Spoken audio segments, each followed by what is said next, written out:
সৈয়দ মুজতবা আলী রচিত ভ্রমণ কাহিনী দেশে বিদেশে পর্ব 17। কাবুলে 2 নম্বরের দ্রষ্টব্য তার বাজার। অমৃতসর, আগ্রা, কাশীর পুরনো বাজার যারা দেখেছেন, এ বাজারের গঠন তাদের বুঝিয়ে বলতে হবে না। সরু রাস্তা, দুদিকে বুক উঁচু ছোট ছোট খোপ, পানের দোকানের 2 বা 3 ডবল সাইজ। দোকানের সামনের দিকটা খোলা বাক্সের ঢাকনার মতো এগিয়ে এসে রাস্তার খানিকটা দখল করেছে। কোনো কোনো দোকানে বাক্সের ডালার মতো কবজা লাগানো, রাত্রে তুলে দিয়ে দোকানের নিচের আধখানা বন্ধ করা যায়। অনেকটা ইংরেজিতে যাকে বলে পুটিং আপ দ্য শাটার।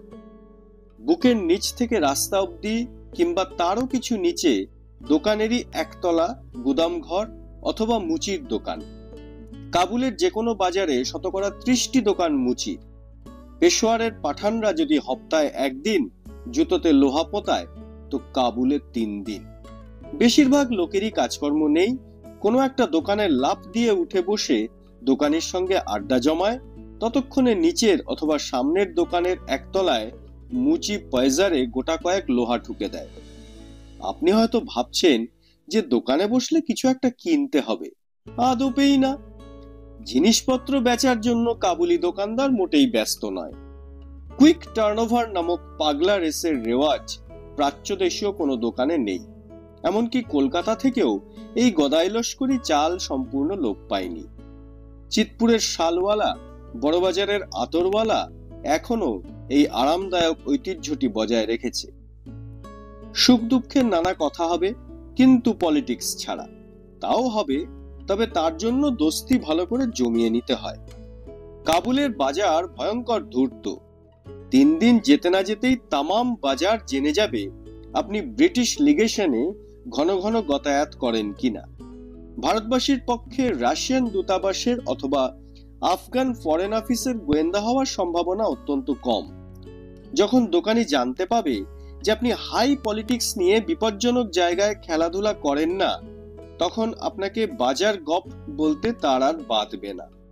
আর সে অপূর্ব গপ বলশেভিক তুর্কিস্তানের স্ত্রী স্বাধীনতা থেকে আরম্ভ করে পেশোয়ারের জানকিবাইকে ছাড়িয়ে দিল্লির বড়লাটের বিবি সাহেবের বিনে পয়সার হিরে পান্না কেনা পর্যন্ত। সেসব গল্পের কতটা গাঁজা, কতটা নিট ঠাহর হবে কিছুদিন পরে, যদি নাক কান খোলা রাখেন। তখন বাদ দরকশের টাকায় 12 আনা 14 আনা ঠিক ধরতে পারবেন। যারা ব্যবসা বাণিজ্য করে তাদের পক্ষে এই বাজার গপ অতীব অপরিহার্য। মোগল ইতিহাসে পড়েছি, দিল্লিকে ব্যবসা বাণিজ্যের কেন্দ্র করে এককালে সমস্ত ভারতবর্ষ, এমনকি ভারতবর্ষ ছাড়িয়ে তুর্কিস্তান, ইরান পর্যন্ত ভারতীয় হুন্ডির তাঁবেতে ছিল। গুণীদের মুখে শুনেছি, বাংলার রাজা জগৎ শেঠের হুন্ডি দেখলে বুখারার খান পর্যন্ত চোখ বন্ধ করে কাঁচা টাকা ঢেলে দিতেন। কিন্তু এই বিস্তীর্ণ ব্যবসা চালু রাখার জন্য ভারতীয় বণিকদের আপন আপন ডাক পাঠাবার ব্যবস্থা ছিল। তার বিশেষ প্রয়োজনও ছিল। হয়তো দিল্লির শাহনশাহ আহমেদাবাদের সুবেদারের উপর বিতরাগ হয়ে তাকে ডিসমিসের ফরমান জারি করলেন। সে ফরমান আহমেদাবাদ পৌঁছতে অন্তত দিন 7 লাগার কথা। ওদিকে সুবেদার হয়তো 2000 ঘোড়া কেনার জন্য আহমেদাবাদী বেনেদের কাছ থেকে টাকা ধার করেছেন। ফরমান পৌঁছলে সুবেদার পত্রপাঠ দিল্লি রওনা দেবেন। সে টাকাটা বের করতে বেনেদের তখন ভয়ঙ্কর বেগ পেতে হতো। সুবেদার বাদশাহকে খুশি করে নতুন সুবা, নিদেন পক্ষে নতুন জায়গির না পেলে সে টাকাটা একেবারেই মারা যেত। তাই যে সন্ধ্যায় বাদশাহ ফরমানে মোহর বসালেন, সেই সন্ধ্যায় বেনেদের দিল্লির হাউস থেকে আপন ডাকের ঘোড়সওয়ার ছুটত আহমেদাবাদে। সেখানকার বিচক্ষণ বেনে বাদশাহী ফরমান পৌঁছবার পূর্বেই সুবেদারের হিসেবে ঢেড়া কেটে দিত। পাওনা টাকা যতটা পারত উসুল করত, নতুন ওভারড্রাফট কিছুতেই দিত না। ও দরকার হলে দেবার দায় এড়াবার জন্য হঠাৎ পালিতানায় তীর্থ ভ্রমণে চলে যেত। 3 দিন পর ফরমান পৌঁছলে পর সুবেদারের চোখ খুলত। তখন বুঝতে পারতেন বেনে ধর্মানুরাগী হয়ে পালিতানায় কোন তীর্থ করতে চলে গিয়েছিল। আফগানিস্তানে এখনো সেই অবস্থা। বাদশাহ কাবুলে বসে কখন হিরাত অথবা বদখশান সুবার কোন কর্ণধারের কর্ণ কর্তন করলেন তার খবর না জেনে বড় ব্যবসা করার উপায় নেই। তাই বাজার গপ এর ধারা কখন কোন দিকে চলে তার দিকে কড়া নজর রাখতে হয়। আর তীক্ষ্ণ বুদ্ধির ফিল্টার যদি আপনার থাকে তবে সেই ঘোলাটে গপ থেকে খাঁটি তত্ত্ব বের করে আর 10 জনের চেয়ে বেশি মুনাফা করতে পারবেন। আফগানিস্তানের ব্যাংকিং এখনো বেশিরভাগ ভারতীয় হিন্দুদের হাতে। ভারতীয় বলা হয়তো ভুল, কারণ এদের প্রায় সকলেই আফগানিস্তানের প্রজা। এদের জীবনযাত্রার প্রণালী, সামাজিক সংগঠন, পালাপরব সম্বন্ধে আজ পর্যন্ত কেউ কোনো গবেষণা করেননি। আশ্চর্য বোধ হয়, মরা বড়বুদুর নিয়ে প্রবন্ধের পর প্রবন্ধ পড়ে একই ফটোগ্রাফের 20খানা হাজা ভোতা প্রিন্ট দেখে দেখে সহ্যের সীমা পেরিয়ে যায়, কিন্তু এই জ্যান্ত ভারতীয় উপনিবেশ সম্বন্ধে বৃহত্তর ভারতের পাণ্ডাদের কোনো অনুসন্ধিৎসা, কোনো আত্মীয়তা বোধ নেই। মৃত বড়বধূর গোত্রভুক্ত জীবন্ত ভারতীয় উপনিবেশ অপাঙ্ক্তেয়, ব্রাত্য। ভারতবর্ষের সধবারা তাজা মাছ না খেয়ে শুটকি মাছের কাঁটা দাঁতে লাগিয়ে একাদশীর দিনে সিঁথির সিঁদুর অক্ষয় রাখেন। কাবুলের বাজার পেশোয়ারের চেয়ে অনেক গরিব, কিন্তু অনেক বেশি রঙিন। কম করে অন্তত 25টা জাতের লোক আপন আপন বেশভূষা, চালচলন বজায় রেখে কাবুলের বাজারে বেচাকেনা করে। হাজারা, উজবেক, কাফিরিস্তানি, কিজিলবাস। ভারতচন্দ্রে কিজিলবাসের উল্লেখ আছে, আর টিকাকার তার অর্থ করেছেন একরকম পর্দা। মঙ্গল, কুর্দ, এদের পাগড়ি, টুপি, পুস্তিনের জোব্বা, রাইডিং বুট দেখে কাবুলের দোকানদার এক মুহূর্তে এদের দেশ, ব্যবসা, মুনাফার হার, কঞ্জুস না দরাজ হাত চট করে বলে দিতে পারে। এইসব পার্থক্য স্বীকার করে নিয়ে তারা নির্বিকার চিত্তে রাস্তা দিয়ে চলে। আমরা মারোয়ারি কিংবা পাঞ্জাবির সঙ্গে লেনদেন করার সময় কিছুতেই ভুলতে পারি না যে তারা বাঙালি নয়। 2 পয়সা লাভ করার পর কোনো পক্ষই অন্য পক্ষকে নেমন্তন্ন করে বাড়িতে নিয়ে খাওয়ানো তো দূরের কথা, হোটেলে ডেকে নেওয়ার রেওয়াজ পর্যন্ত নেই। এখানে ব্যবসা বাণিজ্যের সঙ্গে সঙ্গে সামাজিক যোগাযোগ অঙ্গাঙ্গি বিজড়িত। স্বপ্নসম লোকযাত্রা। খাস কাবুলের বাসিন্দারা চিৎকার করে একে অন্যকে আল্লাহ রসুলের ভয়ডর দেখিয়ে সওদা করছে। বিদেশিরা খচ্চর, গাধা, ঘোড়ার পিঠে বসে ভাঙা ভাঙা ফার্সিতে দরকসর করছে। বুখারার বড় কারবারি ধীরে গম্ভীরে দোকানে ঢুকে এমন ভাবে আসন নিচ্ছেন যে মনে হয় বাকি দিনটা ওখানেই বেচা কেনা, চা তামাক পান আর আহারাদি করে রাত্রে সরাইয়ে ফিরবেন। তার পিছনে চাকর হুঁকো কলকি সঙ্গে নিয়ে ঢুকছে, তারও পিছনে খচ্চর বোঝাই বিদেশি কার্পেট। আপনি উঠি উঠি করছিলেন, দোকানদার কিছুতেই ছাড়বে না। হয়তো মোটা রকমের ব্যবসা হবে, খুদা মেহেরবান। ব্যবসা বাণিজ্যের উপর রসুলেরও আশীর্বাদ আছে। আপনারও যখন ভয়ঙ্কর তাড়া নেই, তখন দাওয়াতটা খেয়ে গেলেই পারেন। রাস্তায় অনেক অকেজো ছেলে ছোকরা ঘোরাঘুরি করছে। তাদেরই একটাকে ডেকে বলবে, ও বাচ্চা, চাওয়ালাকে বলতো আর এক প্রস্থ চা দিয়ে যেতে। তারপর সেই সব কার্পেটের বস্তা খোলা হবে। কত রং, কত চিত্র বিচিত্র নকশা, কি মোলায়েম স্পর্শ সুখ। কার্পেট শাস্ত্র অগাধ শাস্ত্র, তার কুল কিনারাও নেই। কাবুলের বাজারে অন্তত 30 জাতের কার্পেট বিক্রি হয়। তাদের আবার নিজের জাতের ভিতর বহু গোত্র, বহু বর্ণ। জন্মভূমি, রং, নকশা মিলিয়ে সরেশ নিরেশ মালের বাছ বিচার হয়। বিশেষ রঙের নকশা বিশেষ উৎকৃষ্ট পশম দিয়ে তৈরি হয়, সে মালের সস্তা জিনিস হয় না। এককালে বেনারসি শাড়িতে এই ঐতিহ্য ছিল। আরিবেল শাড়ির বিশেষ নকশা বিশেষ উৎকৃষ্ট রেশমেই হতো। সে নকশায় নিরেশ মাল দিয়ে ঠকানোর চেষ্টা ছিল না। আজকের দিনে কাবুলের বাজারে কেনবার মতো 3টে ভালো জিনিস আছে: কার্পেট, পুস্তিন আর সিল্ক। ছোটখাটো জিনিসের ভিতর ধাতুর সামোভার আর জড়োয়া পয়জার। বাদ বাকি সব বিলাতি আর জাপানি কলের তৈরি সস্তা মাল ভারতবর্ষ হয়ে আফগানিস্তানে ঢুকেছে। কাবুলের বাজার ক্রমেই গরিব হয়ে আসছে। তার প্রধান কারণ ইরান ও রুশের নবজাগরণ। আমু দরিয়ার ওপারের মালে বাঁধ দিয়ে রাশিয়ানরা তার স্রোত মস্কোর দিকে ফিরিয়ে দিয়েছে। ইরানিরা তাদের মাল সোজাসুজি ইংরেজ অথবা রাশিয়ানকে বিক্রি করে।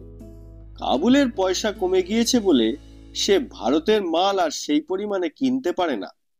আমাদের রেশম, মলমল, মসলিন শিল্পেরও কিছু মরমর। বেশিরভাগ ইংরেজ 7 হাত মাটির নিচে কবর দিয়ে শ্রাদ্ধ শান্তি করে চুকিয়ে দিয়েছে। বাবর বাদশাহ কাবুলের বাজার দেখে মুগ্ধ হয়েছিলেন। বহু জাতের ভিড়ে কান পেতে যেসব ভাষা শুনেছিলেন তার একটা ফিরিস্তিও তার আত্মজীবনীতে দিয়েছেন। আরবি, ফার্সি, তুর্কি, মোগলি, হিন্দি, আফগানি, পাশাই, প্রাচী, গোবেরি, বেরেদ্ধি ও লাগমানি। প্রাচী হলো পূর্ব ভারতবর্ষের ভাষা। অযোধ্যা অঞ্চলের পূর্বিয়া বাংলা ভাষা তারই আওতায় পড়ে। সেসব দিন গেছে। তামাম কাবুলে এখন যুক্তপ্রদেশের 3 জন লোকও আছে কিনা সন্দেহ। তবু প্রাণ আছে, আনন্দ আছে। বাজারের শেষ প্রান্তে প্রকাণ্ড সরাই, সেখানে সন্ধ্যার নামাজের পর সমস্ত মধ্যপ্রাচ্য কাজকর্মে ইস্তফা দিয়ে বেঁচে থাকার মূল চৈতন্যবোধকে পঞ্চেন্দ্রিয়ের রসগ্রহণ দিয়ে চাঙ্গা করে তোলে। মঙ্গলরা পিঠে বন্দুক ঝুলিয়ে ভারী রাইডিং বুট পরে বাবরি চুলে ঢেউ খেলিয়ে গোল হয়ে সরাই চত্বরে নাচতে আরম্ভ করে। বুটের ধমক, তালে তালে হাততালি আর সঙ্গে সঙ্গে কাবুল শহরের চতুর্দিকের পাহাড় প্রতিধ্বনিত করে তীব্র কণ্ঠে আমুদরিয়া পাড়ের মঙ্গল সঙ্গীত। থেকে থেকে নাচের তালের সঙ্গে ঝাঁকুনি দিয়ে মাথা নিচু করে দেয় আর কানের দুপাশের বাবরি চুল সমস্ত মুখ ঢেকে ফেলে। লাফ দিয়ে 3 হাত উপরে উঠে শূন্যে দুপা দিয়ে ঘন ঘন ঠেড়া কাটে আর 2 হাত মেলে দিয়ে বুক চেতিয়ে মাথা পিছনের দিকে ঠেলে বাবরি চুল দিয়ে সবুজ জামা ঢেকে দেয়। কখনো কোমর দুভাঁজ করে নিচু হয়ে বিলম্বিত তালে আস্তে আস্তে হাততালি, কখনো 2 হাত শূন্যে উৎক্ষিপ্ত করে ঘূর্ণি হাওয়ায় চরকিবাজি। সমস্ত ক্ষণ চত্বর ঘুরেই যাচ্ছে। আবার এই সমস্ত হট্টগোল উপেক্ষা করে দেখবেন সারাইয়ের এক কোণে কোনো ইরানি কানের কাছে সেতার রেখে মোলায়েম বাজনার সঙ্গে হাফিজের গজল গাইছে, আর 5 জন চোখ বন্ধ করে বুঁদ হয়ে দূর ইরানের গুল বুলবুল আর নিঠুরা নিদয়া প্রেয়ার ছবি মনে মনে এঁকে নিচ্ছে। আর এক কোণে পীর দরবেশ চায়ের মজলিসের মাঝখানে দেশ বিদেশের ভ্রমণ কাহিনী, মেশেদ, কারবালা, মক্কা মদিনার তীর্থের গল্প বলে যাচ্ছেন। কান পেতে সবাই শুনছে। বুড়োরা ভাবছে কবে তাদের ওপর আল্লাহর করুণা হবে, মৌলা কবে তাদের মদিনায় ডেকে নিয়ে যাবেন। প্রান্ত ওষ্ঠাগত। লবোं पर है दम ऐ मोहम्मद संभालो, मेरे मौला मुझे मदीने बुला लो। ঠোঁটের উপর দম এসে গেছে, বাঁচাও মোহাম্মদ, হে প্রভু আমায় ডাকো মদিনায়, ধরেছি তোমার পদ। পুস্তিন ব্যবসায়ীর কুঠরিতে কবির মজলিস। অজাতশত্রু, সুনীল গুম্ফ, কাজল চোখ তরুণ কবি মোমবাতির সামনে হাঁটু মুড়ে বসে তুলট কাগজে লেখা কবিতা পড়ে শোনাচ্ছেন। তার এক পদ পড়ার সঙ্গে সঙ্গে তামাম মজলিস এক গলায় পদের পুনরাবৃত্তি করছে। মাঝে মাঝে উৎসাহিত হয়ে মারহাবা, আফরিন, শাবাশ বলে উচ্চকণ্ঠে কবির তারিফ করছে। 4 সর্দারজিতে মিলে একটা পুরনো গ্রামোফোনে নখের মতো পালিশ 3খানা রেকর্ড ঘুরিয়ে ফিরিয়ে বাজাচ্ছে। হরদি বোতলা, ভরদি বোতলা, পঞ্জাবি বোতলা, লাল বোতলা। হায়, কাবুলে বোতল বারণ, কে জানতো শ্রবণেও অর্ধপান। আর আসল মজলিস বসেছে কুহিস্তানের তাজিকদের আড্ডায়। হেরে গলায় আকাশ বাতাস কাঁপিয়ে দেয়াল পাথর ফাটিয়ে কোরাস গান। আয়ে ফতর জানে মা, ফতুজান ফতুজান বরতুশাম কুরবান। কুরবানের আ দীর্ঘ অথবা হ্রস্ব অবস্থা বেঁধে সমে মেলাবার জন্য। উচ্চাঙ্গের কাব্য সৃষ্টি নয়, তবু দরদ আছে। ওগো ফতুজান, তোমারি লাগিয়া দিল জান দিয়া হব আমি কুরবান। উত্তরে ফতুজান যেন অবিশ্বাসের সুরে বলছে, চেরা রফতি হিচ নগুফতি দূর হিন্দুস্তান, অর্থাৎ কেন গেলে আমায় ফেলে দূর হিন্দুস্তান। সহস্রপাদ বৈষ্ণব পদাবলিতে যখন এ প্রশ্নের উত্তর নেই, তখন তাজিক ছোকরার লোকসঙ্গীতে তার উত্তরের আশা করেন কোন অভিনব মম্মট? মথুরার সিংহাসন জয়, হিন্দুস্তানের রাইফেল ক্রয়, দুটোই বদখত বেতালা উত্তর। হাজারো যুক্তি দিয়ে গীতা বানিয়ে শ্রীকৃষ্ণ অর্জুনের সব প্রশ্নের উত্তর দিয়েছিলেন, কিন্তু মথুরা জয়ের যুক্তির হাল যমুনায় পানি পাবে না বলেই তিনি সেটা ব্রজসুন্দরী শ্রী রাধার দরবারে পেশ করেননি। বল্হিকের বল্লভ তাই নীরব।